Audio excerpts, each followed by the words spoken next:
Pag-uusapan bukas ng Senado kung dapat ituloy ang impeachment trial ni Vice President Sara Duterte sa gitna ng desisyon ng Supreme Court na ideklarang unconstitutional ang Articles of Impeachment. Mapamayorya man o minorya sa bagong Senado, merong kontra at merong pabor na ituloy ang paglilitis. Nakatutok si Mav Gonzalez. There are 19 votes in favor of Senator Francis Chis Escudero and 5 votes in favor of Senator Vicente Soto. Senator Francis Chis Escudero is therefore elected President of the Senate.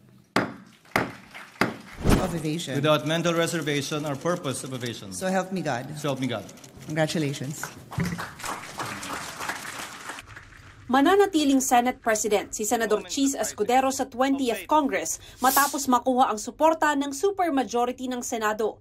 Walang nakalaban sina Senador Jinggoy Estrada bilang Senate President pro tempore at Senador Joel Villanueva bilang Majority Leader. Makakasama nila ang karamihan sa tiyak ng kaalyado ng mga Duterte, gayon din ang dalawang oposisyon noong Duterte administration. We should move on. We should move forward and we must continue to do our job.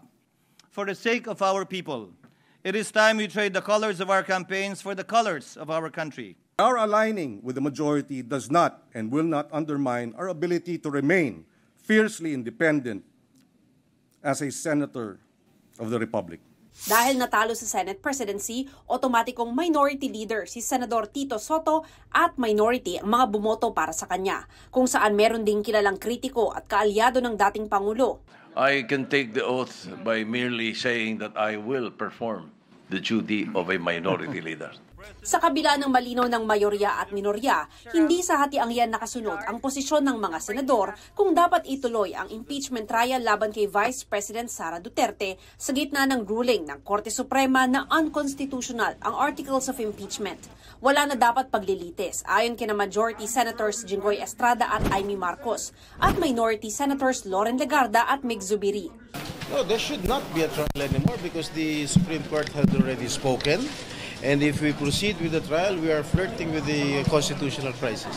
Galangin natin ang Korte Suprema at isang tabi ang politika. Total politika naman talaga ang impeachment.